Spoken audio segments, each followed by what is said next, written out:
It's another session, and we really wanted to talk about the basin concept. You know, up to now, people are mistaking the basin. And this basin thing, or either the mode of planting really matters. We have a drip line on this tree.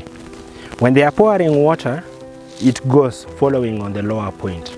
But remember, when you bring the basin concept, is at least to make water to be distributed.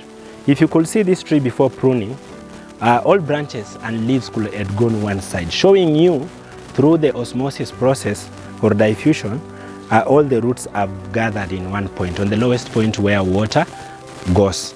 So, and in this case, so on the basin is only to make sure that when you are watering, it's balanced and the roots focus on a different direction apart from focusing on one direction. So that's one. Number two, remember, in anything you do, you must have a control of something.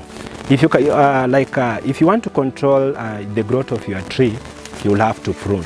At the same time, if you really want to control roots from just moving aimlessly, you have to control. So by creating basin, you are controlling your roots from moving, moving just randomly. So this basin you create depending with the canopy of the tree. That's where the roots are. You should limit the roots and make roots to become more at one point without moving from different directions.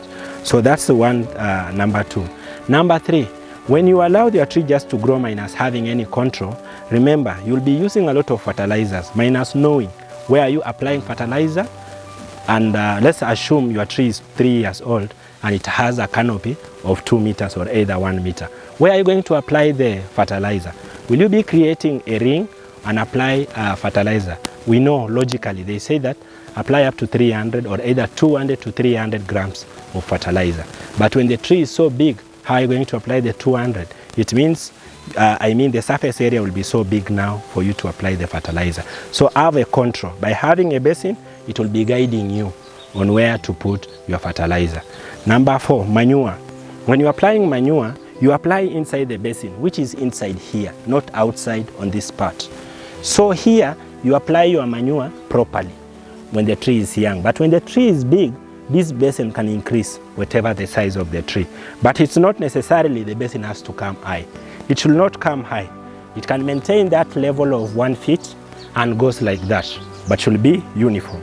Another thing is, remember, even on your farm, when you want to prevent people from just coming around, you need to fence.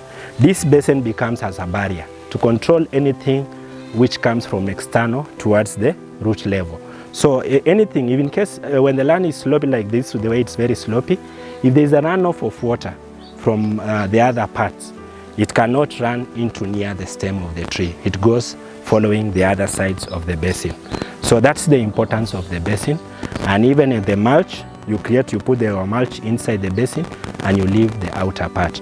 In case you have some other grasses growing on the outside of the basin, because since you have created a basin, it becomes a barrier between the tree and the grasses from out. So these grasses, once it comes inside the basin, there will be a competition of nutrients. So this is the importance of basin. I will be urging everyone to follow these techniques, and at the end of the day, you will be able to tell us or either know exactly what we are talking about. You know, we have overhead basin and we have a sunken basin. What we are talking here, we're not talking about the sunken basin. What do I mean by sunken basin? Once you have dug your 2 feet by 2 feet by 2 feet hole, then you are backfill, returning the soil back before you plant. Then you end up leaving like some 2 inches or either 6 inch after digging the hole. That's a sunken basin. And then you plant your tree inside the hole, leaving the other part uncompacted. That's a sunken basin. That's one we will not recommend simply because it will be holding water and there will be some compaction. But remember now, we want you to bring the soil upwards. After filling the basin, after filling your hole of 2 feet, lift the basin upwards 2 feet. Then create a size of the tube at the mount. You lift that mount 2 feet, then plant your plant inside that mount, then create a basin around the mount. So the basin starts immediately at the time of planting. If you had not created it, you can create it at any time, at any given point.